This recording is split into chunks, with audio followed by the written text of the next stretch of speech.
Yo, what's up, y'all? It's your boy 1V World, and today we're gonna be reacting to chat history. Um, Truly evil human experiments that actually happened. Let's do it. Evil human experiments. What the? Alright, fellas, let's start things off a little easy. Back in the 4th century BC, Greek civilization was reaching new heights. People were getting more and more curious about the world around us and began asking really important questions. What does that do? How does that work? Should I leave the oven on? How do magnets work? Call me back? Is this real life? Or is this just fantasy? Can the shrimps really fry the rice? Or not? All pretty valid questions for people just wishing to learn the workings of the natural world. While many focus on the mechanics of the universe, others chose to focus on the inner workings of humans themselves, and not only from a philosophical standpoint. Sometimes you just want to know what makes us tick. That's what Greek physician Herophilus wanted to find out and document in detail. After getting his education at the Hippocratean medical school in Greece, Herophilus turned his bulging eyes towards the city of Alexandria, Egypt, with its big, throbbing library chock full of scrolls just begging to be read. "Time to go to Egypt," he said, and so he did. After getting himself established and taking on a student, a young physician named Erasistratus, they got to work. Together, the two men would begin to carve out a new branch of science, anatomy.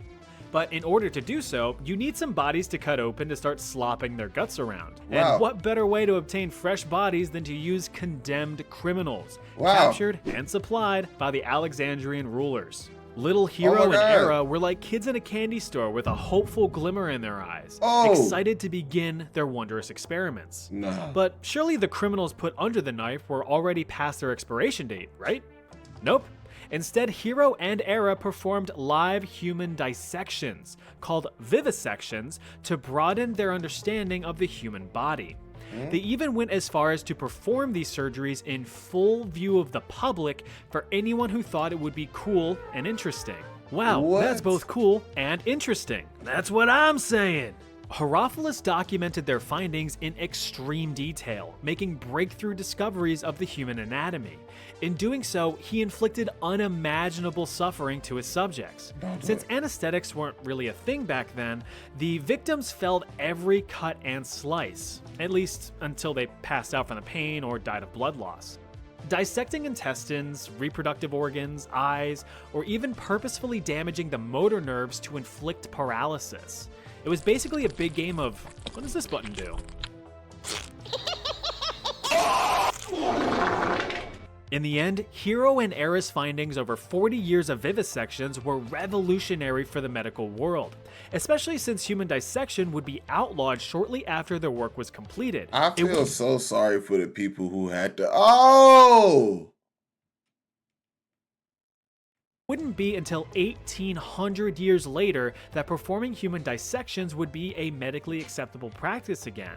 But like, you know, on dead people? Their work was stored in the renowned Library of Alexandria, but they were lost in the Great Fire a few hundred years later.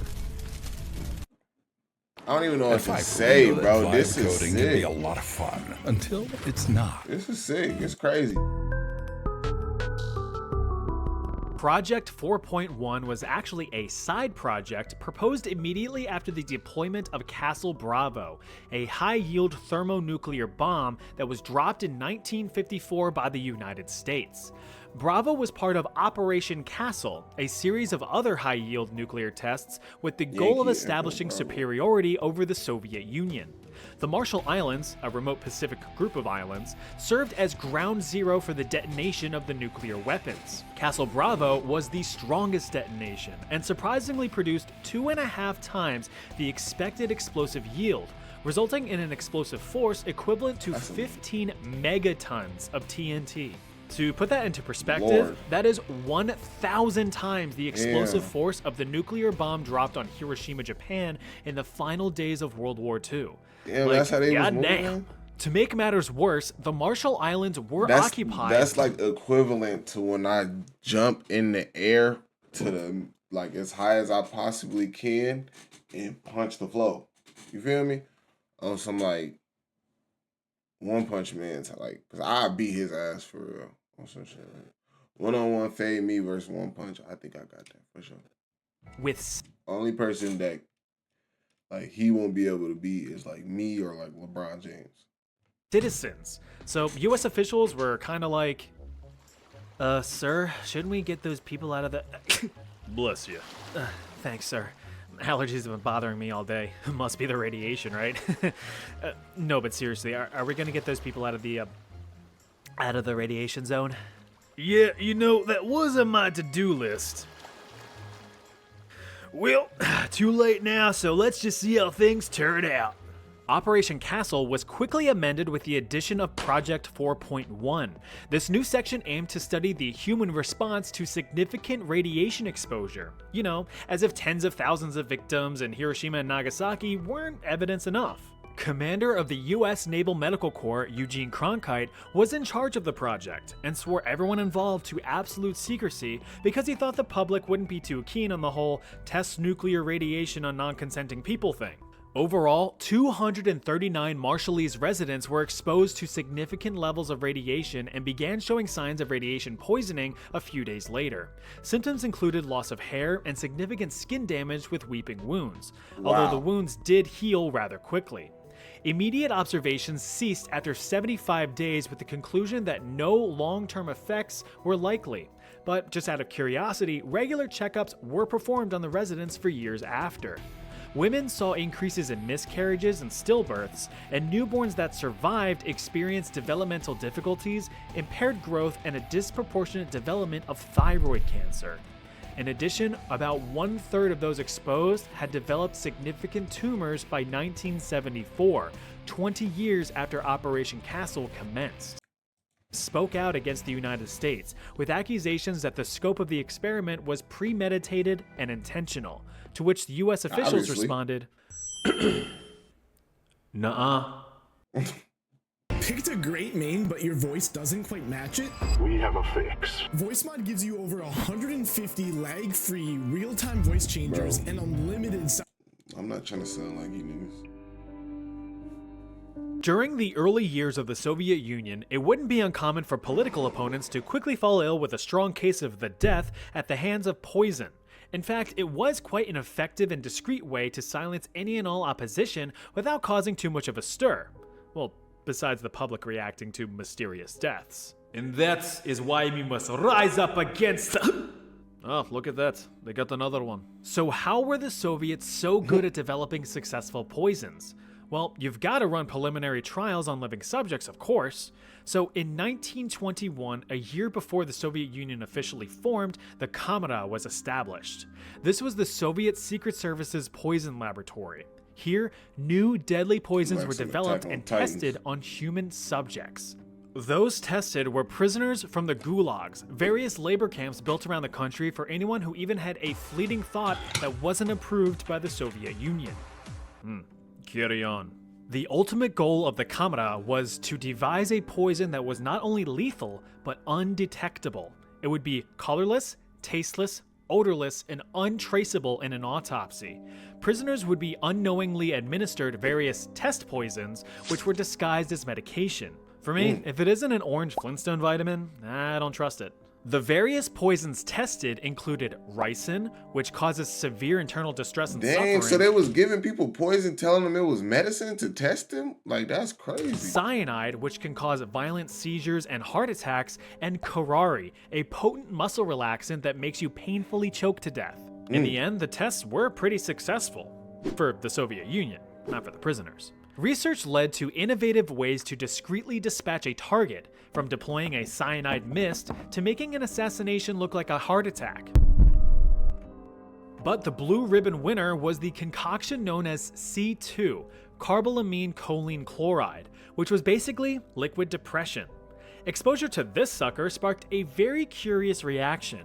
Instead of a violent telltale "I've been poisoned" type death, the victim would simply become weak with a rapid decline in health, all while maintaining a calm and silent demeanor. Death occurred within 15 minutes. Since the dissolution of the Soviet Union in 1991, Russian officials have claimed that the Kamera has been disestablished and abandoned. Bro, that's crazy. Sure. Yeah, sure. Yeah, imagine, like, you know what I mean? That's how Now, you you get may your have heard about the enemy. Tuskegee That syphilis boy have a study, heart which was attack an out of nowhere. unethical Whole medical time you study caused funded it. by the United States Public Health Service in 1932, which involved the study of nearly 400 African American men who had naturally contracted syphilis. The goal was to observe the effects of the disease when left untreated in African American males. Even though penicillin, an antibiotic cure for syphilis, eventually became widely available to the public, the afflicted men were intentionally never cured. Fucked up, right? Well, the US decided to outdo themselves with the Guatemalan syphilis experiment. In 1946 to 1948, more than 5,500 Guatemalan natives, including children, were involved in the experiment against their will, with the Guatemalan government granting access to the unwilling patients in hospitals, mental institutions, and even orphanages. Around 1,300 relatively healthy individuals, ages 10 to 72, were intentionally infected with syphilis and even gonorrhea. Transmission was either done by direct bacterial contact into wounds or by sexual transmission with infected native sex workers, which were funded by the US government, by the way. The latter of which proved to be a very effective method of infection. The guy in charge of these experiments was Dr. John C. Cutler, but you can call him Dr. Dickass. He often failed to keep accurate medical records of his experiments and instead would only provide anecdotal evidence in his findings, probably because he knew what he was doing was unethical, which very much sounds like something only a dickass would do. But all joking aside, the experiments conducted on these people were gruesome. Perhaps one of the most notable documented examples of what these people experienced was about a female patient named Berta. The following is an excerpt from that document.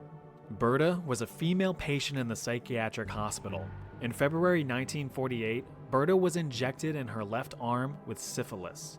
A month later, she developed scabies. Wow. Several weeks later, Dr. Cutler noted that she had also developed red bumps where he had injected her arm, lesions on her arms and legs, and her skin was beginning to waste away from her body. Berta was not treated for syphilis until 3 months after her injection. Soon after, on August 23rd, Dr. Cutler wrote that Berta appeared as if she was going to die, but he did not specify why.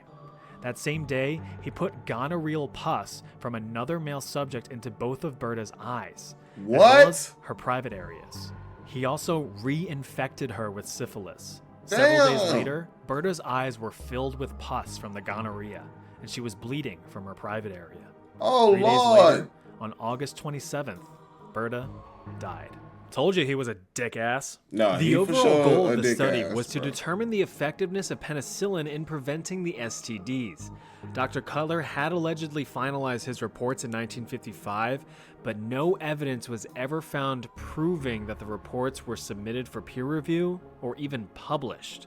So, out of all of that suffering, nothing of medical value I gotta go was eat, y'all. My produced. stomach going Though crazy. I will say, in Beatboxing. some glimmer of fairness, a treatment program was established by the United States and made available to the affected Guatemalan population, but only half were reported to actually have received treatments with a questionable quality of care. United States President Barack Obama formally apologized to the Guatemalan government in 2010, 62 years after the study was performed. Wow. Excuse me, sir, how old were you when you made your first million? What is this for? We're trying to get advice for the young. Shut up. Yeah, that last one was quite the doozy, huh? Well, buckle up because it's about to get way worse. See this right here? This is Unit 731. Like It was home to concentration some of camp. the most notorious and truly evil war crimes committed by the Japanese in World War II, which are definitely up there with some of the worst in the history of mankind. Man, I heard in them concentration camps, bro, where they used to put them in them gas chambers and just throw grenades in there.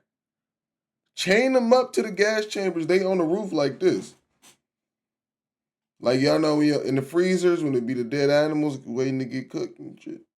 They in there like this. They throw grenades in that bit. Unit 731 served as a lethal human experimentation and biological weapons laboratory during the Second Sino-Japanese War between China and Japan, which ran concurrent to most of the events of World War II. This nightmare facility was established in 1935 in the sub-provincial Chinese city of Harbin, 4 years after Japanese forces invaded the Chinese region of Manchuria. Inside, hundreds of thousands of Chinese and even some Russian prisoners of war were subjected to some of the most egregious and horrifying human experimentations known to man. Experiments performed on men, women, and children, which is everyone. Right. Those chosen for experimentation were dehumanized and referred to as maruta, or logs, rather than as people, because the cover-up story for Unit 731 was that it was a lumber mill. It should be noted that the cover-up known to inside 4 years after Japanese forces invaded the Chinese region of Manchuria. Inside, hundreds of thousands of Chinese and even some Russian prisoners of war were subjected to some of the most egregious and horrifying human experimentations known to man. Experiments performed on men, women, and children, which is everyone. Those chosen for experimentation were dehumanized and referred to as maruta, or logs, rather than as people, because the cover-up story for Unit 731 was that it was a lumber mill. It should be noted that the vast majority of the experiments in the facility were carried out to fulfill morbid curiosity, with those performing or overseeing the studies described as merely playing. A testimony from a Japanese professor who witnessed the studies was quoted saying that some of the experiments had nothing to do with advancing the capability of germ warfare or of medicine. There is such a thing as professional curiosity. What would happen if we did such and such? What medical purpose was served by performing and studying beheadings? None at all. That was just playing around. Professional people, too, like to play. What? So basically, they was making like people tamales. They put a person on top of a person, sleeping like cousins with opposite directions, where your head is at the feet and your feet is at the head, and wrapped them up, bro. We're like, I wonder what would happen if we just hucked a grenade at a guy. Bang. Oh look, he exploded. Hey, can I go home now? Gee, I wonder if this large, heavy object will crush this guy. Yup. Will this guy freeze to death if I freeze him to death? Wow, who would have guessed? A lot of these experiments were designed to test the absolute limits of the human body. Tests included depriving victims of food or water to see how long they could survive. You gotta think, bro, that's how everything happened, bro. You gotta test the theory, bro. You gotta test it. You know what I'm saying? When you tell somebody like, bro, I'll hit you so hard, I'll break your jaw. If somebody tell you, hey, you want to test that theory? Oh, God. See if he about it. But like in this situation, bro, it's just like Isaac Newton, bro. What's in place stays in place on some shit. 5. Placing victims in low-pressure chambers until their eyes popped from their skulls, injecting victims with animal blood, hanging victims. He said if you standing still, you ain't got no motion. Upside down until death, or even draining victims of blood just to study blood loss limits. Some victims were even dehydrated in front of large hot fans to the point of mummification. At the time of death, they only weighed 20% of their initial body weight. Huh? Perhaps one of the worst examples I've read was the forced pregnancy of female victims.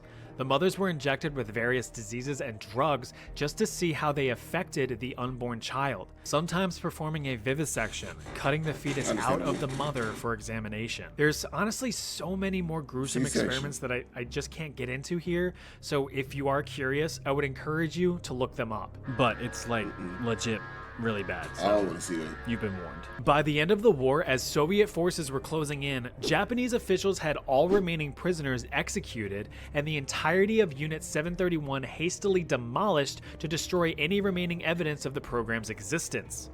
The United States had discovered trace evidence and pressured Japanese officials into spilling the beans, under threat that they would be handed over to Soviet officials for trial and punishment if they did not cooperate. Once the US learned the full extent of the horrors of Unit 731, all of those involved were swiftly brought to trial and executed for their crimes. Except, no, they actually weren't. In reality, the United States claimed that the data collected from the inhumane atrocities was actually pretty valuable, since it is otherwise ethically unobtainable through conventional means. As such, many of those involved were granted immunity and freedom in exchange for the data. The deal was struck, and the United States kept everything under lock and key. The Soviet Union, however, pursued trials against the top military leaders and scientists from Unit 731. In the end, only 12 individuals were tried and sentenced to several years in labor camps, although the United States repeatedly denied that Unit 731 ever existed. Oh, that was a bummer. Here's something to cheer you up.